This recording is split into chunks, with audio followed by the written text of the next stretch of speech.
we've got a closet in my office here at the house that I want to get to some way so that when you open the closet door, memories, da-da-da-da-da-da. If I could just have that playing when I open the closet door, it'd be really great.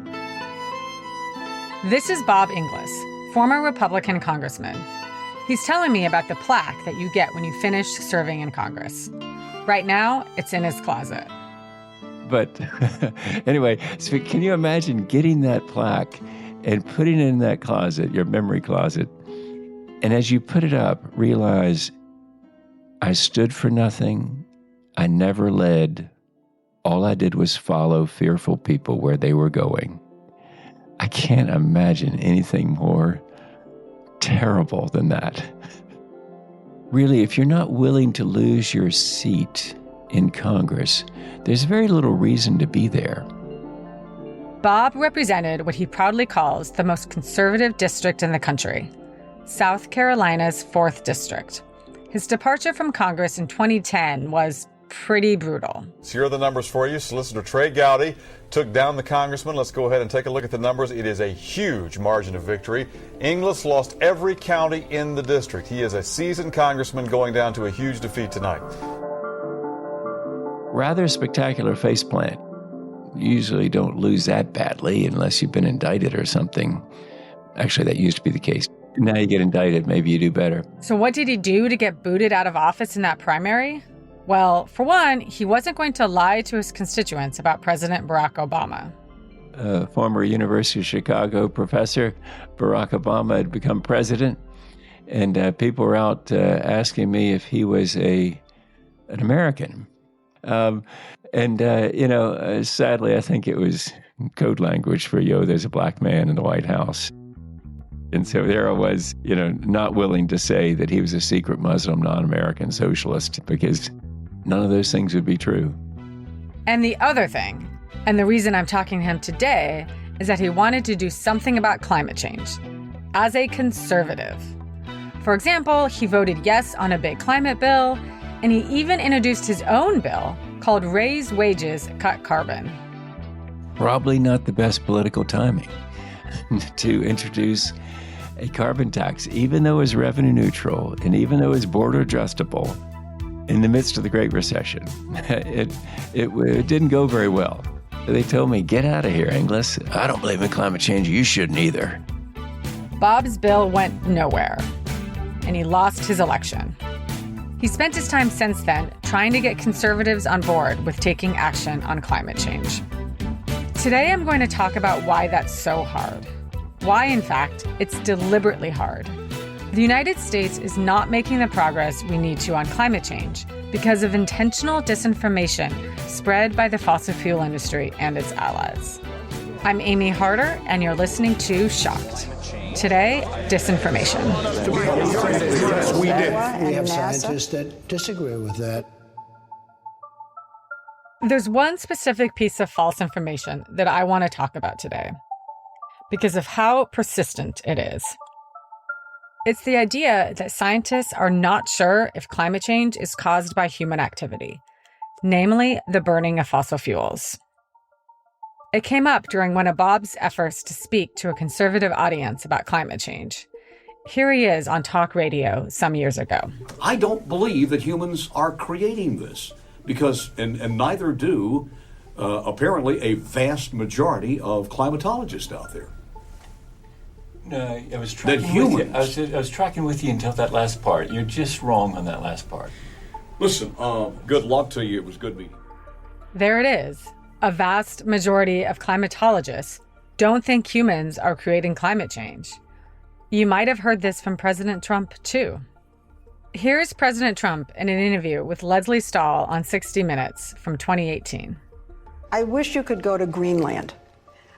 Watch these huge chunks of ice just falling into the ocean, raising the sea levels. And you don't know whether or not that would have happened with or without man? You don't know? Well, you're scientists at NOAA and we have NASA. Scientists that disagree with that. This is not true. Scientists are certain that human activity is causing climate change. Now, of course, there are some ongoing debates about details, how things are measured. You know, that's how science works. But big picture, climate change is happening, humans are causing it, and it's mostly by burning fossil fuels. I did not expect that I would be talking about this in 2025. It has been thoroughly debunked. But where did this idea come from? The fossil fuel industry. So internally, the fossil fuel industry's scientists were doing their own research and concluding, hey, our product is causing climate change or is going to cause damaging climate change. So they knew this for decades. This is John Cook. He is a senior research fellow at the University of Melbourne, and his research focus is climate misinformation. But from the 90s onwards, anything publicly they said about climate change cast doubt on the science, their own science even, and cast doubt on human causation of climate change or the impacts. And it was really about just confusing the public. What's the purpose of all this confusion, though? It's to get people to do nothing. There's a whole family of arguments, but they all end at the same place. So global warming's not happening, therefore we shouldn't act. Humans aren't causing climate change, therefore we shouldn't act. Climate solutions don't work or they harm the economy, therefore we shouldn't act. Climate change is a hoax and a conspiracy by climate scientists, therefore we shouldn't act. It always is about delaying action and maintaining the status quo. Climate misinformation is different from disinformation. Misinformation is basically any false information. And then disinformation is a subset of it.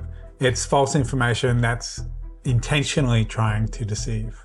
So with misinformation, it may or may not be intentional. A lot of people genuinely believe misinformation and then they share it. And they're not trying to trick anyone. They're just sharing something that happens to be wrong. But then there are other people, disinformers, who know that they're trying to mislead people and they use certain tactics and strategies and they're promoting disinformation. Misinformation might be a mistake, but disinformation is deliberate.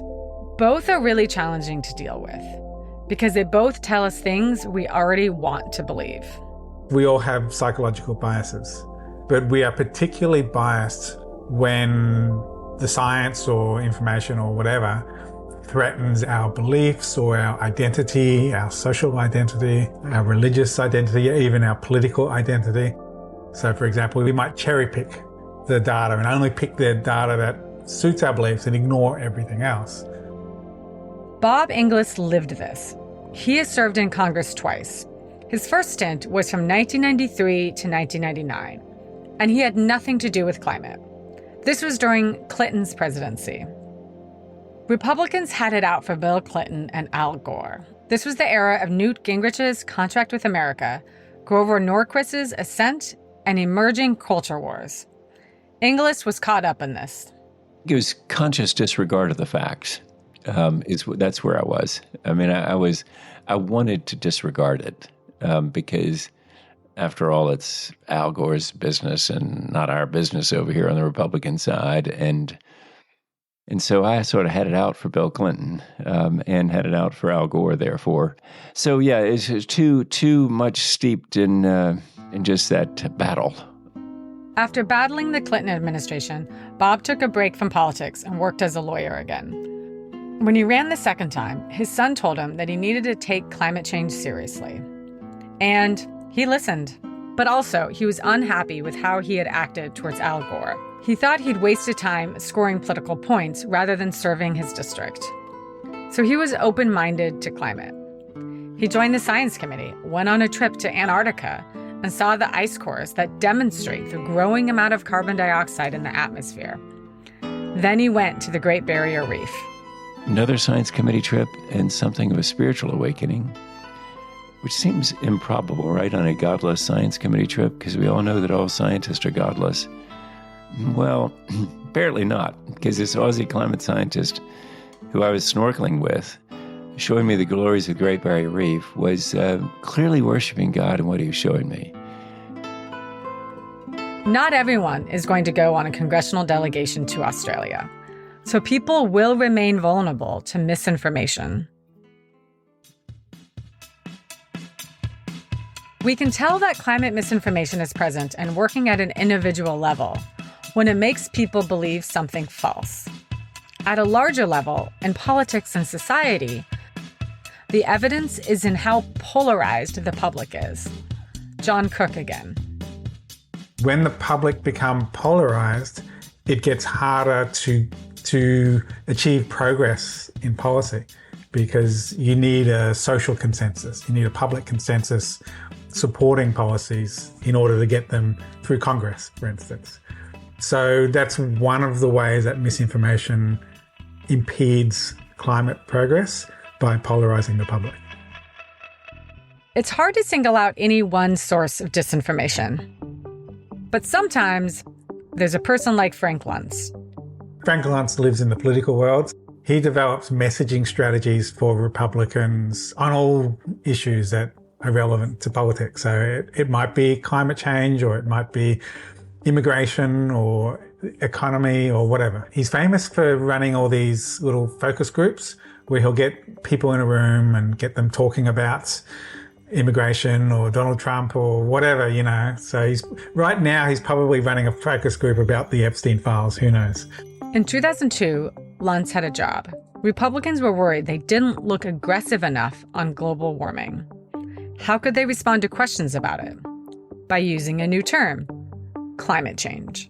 His strategy was, if you want to win the public debate on climate policy, attack the scientific consensus. Confuse people about whether the scientists agree about climate change, and then people's attitudes about policy will change accordingly. So in other words, if people think, the scientists disagree about climate change, well, there's no point acting yet. Let's wait until the scientists figure things out. Frank Luntz was interviewed by Stephen Colbert for the Colbert Report about some of his greatest hits. You've helped come up with some notable terms in our political discourse. Energy exploration, how'd you come up with that? It was trying to understand how to create a more positive vision. And that was instead of what phrase? Instead of drilling for oil. Drilling for oil. Right. And does it matter if most energy exploration is oil drilling? But it isn't. But it is. But there are other types of energy. There are other forms of energy, but the effort is put into oil drilling. Keep it simple. Okay. You need to keep it simple. All right. So energy exploration, not oil drilling. Correct. In a Luntz focus group, he learned, quote, global warming sounded scary. But climate change sounded to one participant like just taking a flight from Pittsburgh to Florida. Climate change, not global warming. Yes. Okay. I think that is brilliant, not manipulative. Now, to be clear, Luntz isn't the sole source of this. Attacking the scientific consensus is a strategy that our culture has seen before. Perhaps the most famous example of big companies misleading the public comes from Big Tobacco.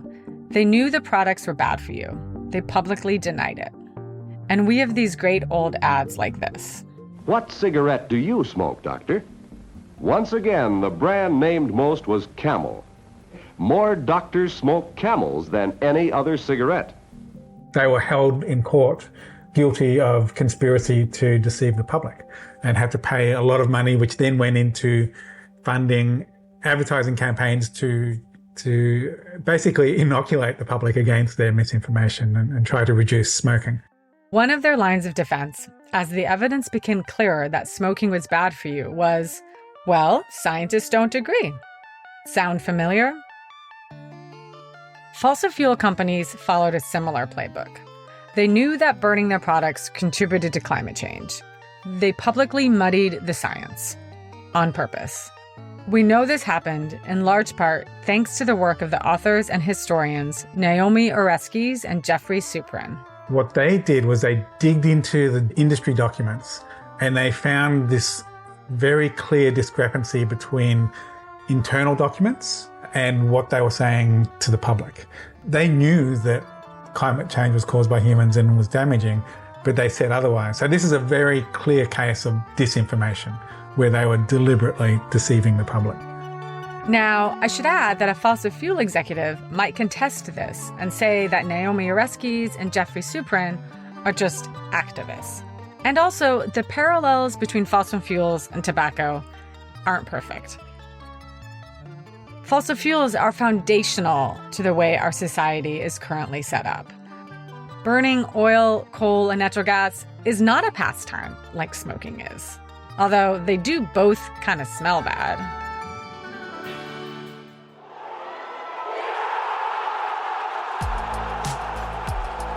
Fossil fuel companies do other things too. They spend money on things people like.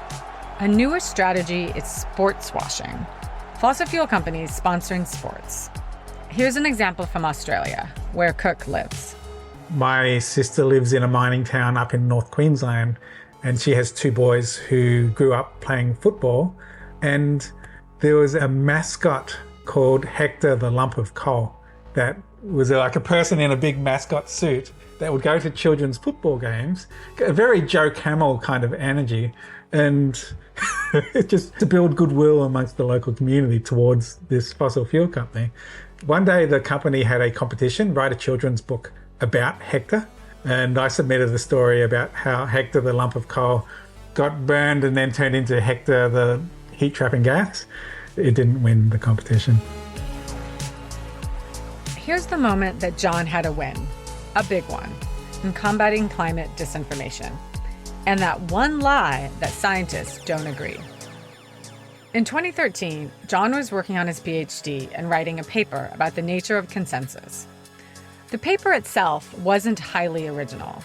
Naomi Oreskes, who he mentioned earlier, had written a paper about the consensus back in 2004. John's paper was looking at a longer time period. And part of the interest was that they just had a different time range and database to use. We only started in like 1991 or something. The reason being there's not really that many papers before then. The name of the paper is Quantifying the Consensus on Anthropogenic Global Warming in the Scientific Literature. Looking at 20 years worth of climate research, we found 97% consensus amongst climate papers. Basically, the paper showed that the scientific community agrees the world is warming and human activity is the cause. It was published in a scientific journal in 2013. And the day after it came out, I wake up in the morning and find that at 2 a.m, Obama had tweeted about it. And I thought, that's probably a big deal, right? Is that going to be a big deal? And I turned up at the university and the first thing somebody said to me was, you realize your career has just peaked, don't you? But then after Obama's tweet, it was like a Pandora's box opened. I had no idea at that time that we were wandering into this quagmire of misinformation. And by being such a high-profile study, confirming that there was consensus, we really were sticking our head above the trenches and all the fire started coming towards us. The disinformation machine went to work. There was an economist from Sussex in the UK, Richard Toll, and he got a real bee in his bonnet about our study and was criticising it publicly. And the Republican Party flew him over to Washington, D.C., held a congressional hearing and got him to say that our study was discredited. Then they issued a press release saying the 97% consensus has been debunked.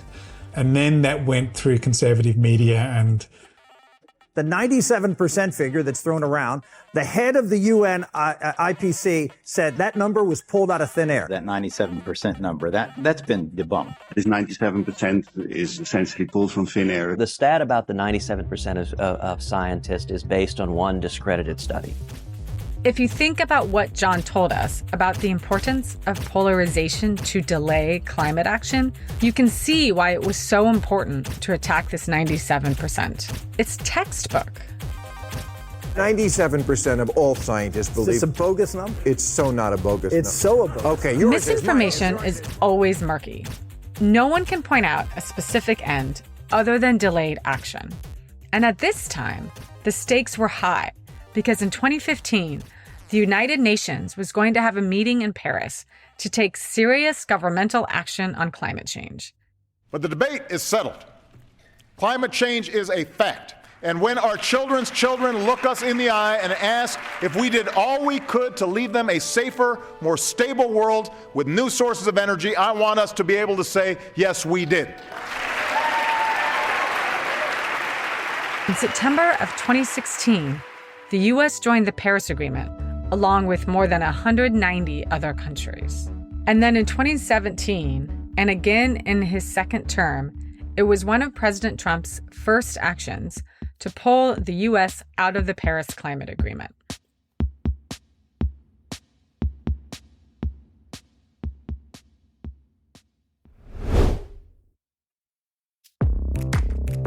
Have you ever wondered who you are, but didn't know who to ask?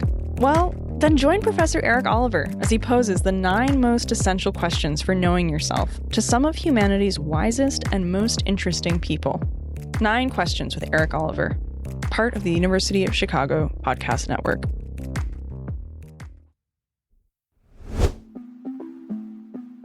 Here's some good news. John says public opinion about the consensus has actually been improving over time. People are well aware that climate change is happening. But it's also becoming more untenable, less credible to deny the science. So rather than arguing it's not happening, therefore we shouldn't act, that's just not a credible argument anymore because climate change is getting more and more undeniable. And a study of Americans found that most of the time we can tell if a news story is fake. Even so, disinformation always evolves. Misinformation has been transitioning from science denial to solutions misinformation. So, I mentioned earlier that ultimately all these different arguments are about delaying action. They've been using the same arguments, but the emphasis is now shifting towards arguments like climate policy is going to raise prices, or climate policy is not going to have any impact on temperature, or windmills kill birds and whales. And one that's growing in prominence in that solutions bucket, particularly as culture wars are getting more and more intense, is climate policy is taking away your freedom. They're taking away your burgers, they're stopping you from driving gasoline cars, that kind of thing. Yep, here's President Trump from the last few months on wind turbines. People ought to know that these windmills are very destructive. They're environmentally unsound, just the exact opposite. Because the environmentalists, they're not really environmentalists, they're political hacks. And cows at the UN. In the United States, we have still radicalized environmentalists. And they want the factories to stop. Everything should stop. No more cows. We don't want cows anymore. I guess they want to kill all the cows. They want to do things that are just unbelievable. Now, I spent a lot of time talking to an Australian misinformation expert about the United States. Are Americans more susceptible to disinformation? Are we unique? Yes, we are. Researchers have identified what makes for a good environment for misinformation to spread, and the United States is a very good habitat. One factor is high social polarization. Check. Another is low trust in public media. NPR and PBS have had federal funding removed. Check. High social media use? Check. We're the home of Facebook and X. A recent Pew study estimates 68% of Americans use Facebook. But the factor that really made me say wow was just market size and wealth. When you have a large population on social media and there's opportunity to make money by publishing disinformation, welcome to disinformation land. The US is the 3rd biggest country in terms of population, 342 million of us. And our incomes are high, relatively speaking, so our attention is valuable. Bob Inglis experienced how useful polarizing topics can be. I learned this one time filling in on a talk radio show. I went there in the years that I was out of Congress to the studio with a whole stack of stuff that I thought would last into the 2 hours. No, it was all gone within about 15 minutes. And there I was on the show with nothing to say. And so thankfully, some caller called in and said something about the sheriff's race. And I said, oh, yeah, I got it now. Call in if you want to express your view about the sheriff's race. Well, the rest of the hour and 45 was set. I didn't need any more material because the callers all ran the show. Just basically surfed the controversy is what I did. To this day, Bob still wants conservatives to take on climate change based on the actual facts. He's the head of an organization called Republic EN. So we're conservatives who care about climate change, and we're out to convince conservatives to basically listen to Dr. Milton Friedman and mirror the Chicago School of Economics, and just internalize negative externalities. And like John brought up, solutions misinformation. Oh, it won't really work. It's too disruptive to the economy. Bob sees why that might succeed. Now, people know it's real. Most people know it's real. But they've got it in the realm of death and taxes. So we got to get it out of the realm of death and taxes and make it about, oh, no, you can do something about this. Because if it is something I just can't avoid, it's my fate, then I've just got to resign myself to it. But we go around saying, hey, good news. It's us. We're doing it. We can fix it. Can we fix it? Probably only if we get out from under the deluge of disinformation. I caught up with Michael to talk about how we've seen different kinds of disinformation pop up.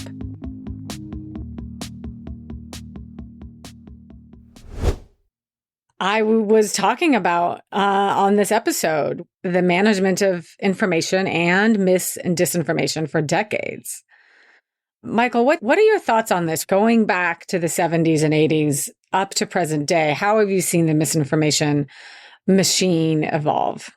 I thought one of the things that was so fascinating about your reporting and investigations was it put the finger on the pulse of something that I hadn't been able to articulate before. But there's been this series of explanations for why we shouldn't do something about climate change, which somehow, to my mind, had seemed like they were all independent. And so what I was struck by is, oh, that's just whack-a-mole. And underneath it is, we just don't want to do anything about climate change. And so there are probably, it's like a merry-go-round. There's going to be infinite supply of coded words that, very serious and reasonable people should take serious and discuss and debate and subject to data that are in their own way distracting. So a couple of years ago, I was at a conference that I don't know actually how I got invited. And it's probably in retrospect that they wish they had not sent me the invitation, but it was basically an oil and gas conference. And I was super excited because I don't get to interact with these folks very often. And there was like a series of panels, and one of the panels started with a video, and the topic of the panel was, I don't remember the exact words, but the essence of it is why we need to keep using fossil fuels. And it started with a video, highly produced, very beautiful video, lots of great music in the background, focusing on a small girl in a rural African village who couldn't study at night because her family didn't have electricity. Interviewed the family. The girl wanted to study more. The parents wish she could study more. Everything. Like, you're like, oh, okay, sign me up. I'm in favor of whatever is going to solve this horrible problem. But the punchline for the audience was, and so we must keep using fossil fuels, not just in that poor African country, but here in the USA, here in the United States. And I found that like a total example of misinformation. What does that girl and her need to study? And we should do whatever it takes to help her and have access to electricity to do that. That has nothing to do, as far as I'm concerned, with the choices that we're making here in the United States about how much fossil fuels to use and in what settings and things like that. And I would add that to the long list of misinformation that characterizes the climate debate. I don't know what you think, but Yeah, I don't know if I completely agree. I mean, it's definitely misleading and cherry picking and those types of words. I think part of the challenge is that misinformation and disinformation in particular have been associated, rightly so, with literal lies and non-true statements. It is a true statement that that little girl in Africa doesn't have energy. And if she magically had a coal plant in her backyard, things would be better for her. That's technically accurate. And so for me, we could spend all day trying to find the right label for something like this. You can call it mis or disinformation if you want. I call it misleading and not helpful. And you're right to accuse me of playing word games. And so let me just play word games for a minute. I think it's disinformation, not misinformation. I think it's disinformation because there's no content in it for whether or not we should use fossil fuels here in the United States. And that's the leap that they were making. They were trying to use her to motivate using fossil fuels in the United States. I thought, intentionally confusing. Definitely. And I don't know if you would then qualify that as disinformation. But I think at the end of the day, I think part of the challenge is that the words misinformation and disinformation have become very politicized. So the minute you say them, you've really turned off potentially a whole subset of people. I don't know if I would call it disinformation, but this is a fine thing for you and I to disagree on, Michael. You know, in the political realm, in the emotional realm, we talk about beliefs, we talk about these things, we talk about what we hear Bob England's focus on. There's an overlapping concern and focus, which is that money is driving all of this. All of the misinformation machine is in one way or another being driven by money. And I think that's, some people might be like, well, yeah, of course it is, you dummy. Like, are you that naive? But I also think it's important to say that and really connect those dots. Okay, Amy, this is like, I've been waiting for this moment since we've been recording these episodes. Like, economists are accused of thinking it's always about the money. And so I've been trying to play a little bit against part. And so, like, welcome to economics. And I couldn't agree with you more. Well, if we look at the historical record, the fossil fuel companies definitely were doing science and understood the impacts of fossil fuels on climate change. That's documented back to when LBJ was president. Why didn't they share that with everyone? Well, that wasn't going to be so hot for business. Did Frank Luntz just start coming up with words that confused people for the hell of it, or was that like a hobby? No, he was paid money to do that. Who was he paid by? He's paid by people whose interest it almost undoubtedly was for the continued use of fossil fuels. And so I do think we shouldn't miss the Occam's razor here. Hey, let's not forget about the money. The money is not irrelevant. This relates very directly to some really important work by a guy called Manker Olson. And what he pointed out was that small organized groups, in this case, you could think of them as fossil fuel companies or people who consume a lot of fossil fuels, can disproportionately influence policy because the benefits for them are very concentrated. It's in a small set of people. And the costs of using those fossil fuels are diffused among all of us. And it's too costly for all of us to organize. And so that's why these special interests can get together. And even if it's not in our society's collective benefit, they can get their way, or they can have policies that advance their interests against the will of the people. I think it helps. Just one last thing, and then I have to run. Remembering and realizing that it's all about the money can help take emotions out of this. Yeah. Because at the end of the day, this is about businesses and money. And sure, I'm not saying there's no emotions ever. But the changes will happen because of businesses and money. Ultimately, that's going to be one of the most impactful puzzle pieces, whereas emotions are nice, but they're not going to be sort of the driving force of change for better or worse. And so knowing that, people can focus their attentions on things that will move the needle from a money perspective instead of putting polar bears up on billboards to make people feel sad for the polar bears, because we know that's not cutting it. And I don't blame the companies. Companies were created to make profits. And so they're doing their job if they're trying to make more profits. I think where the problem is that the playing field is not level. And that's ultimately the government's responsibility. The government's responsibility is to set the rules of the road. And then the smart guys who run the companies, smart men and women who run the companies, they're going to figure out how to do it. And in the absence of setting up a road that penalizes the use of fossil fuels, I don't think we get to be surprised that we're continuing to use them and that the fossil fuel companies who are facing no penalty in many settings are continuing to pursue them. That's kind of that they were built and designed to do that. And in some sense, I think really the fault lies with the organization that is setting the rules of the road, and that's government at the end of the day. Yeah, but let's not forget the influence of companies on government. That's obviously a huge thing as well. But okay. I got to go, Michael. Always a pleasure, Amy. Shocked is part of the University of Chicago Podcast Network. It was produced by Jesse Baker and Eric Nuzum of Magnificent Noise. Our production staff includes Christine Driscoll, Amy Pedulla, Sophie Bridges, Jamie York, and Samantha Henig. Our sound designer is Kristen Mueller. A big thanks to my co-host, Michael Greenstone, a professor at the University of Chicago and director of the Institute for Climate and Sustainable Growth. He also serves as executive producer of Shocked, along with Sam Ori, the executive director of the Institute for Climate and Sustainable Growth. The Institute combines a 360-degree approach to education with frontier research having an impact in frontline communities globally. The Institute's efforts are driven by the need to balance climate risks with societal growth. To follow or support their work, see our show notes or visit climate.uchicago.edu. For more of my reporting, you can look for me on pretty much any social media. Search Amy Harder, or look for my byline at Axios. This is Shocked. I'm your host, Amy Harder. Thanks for listening.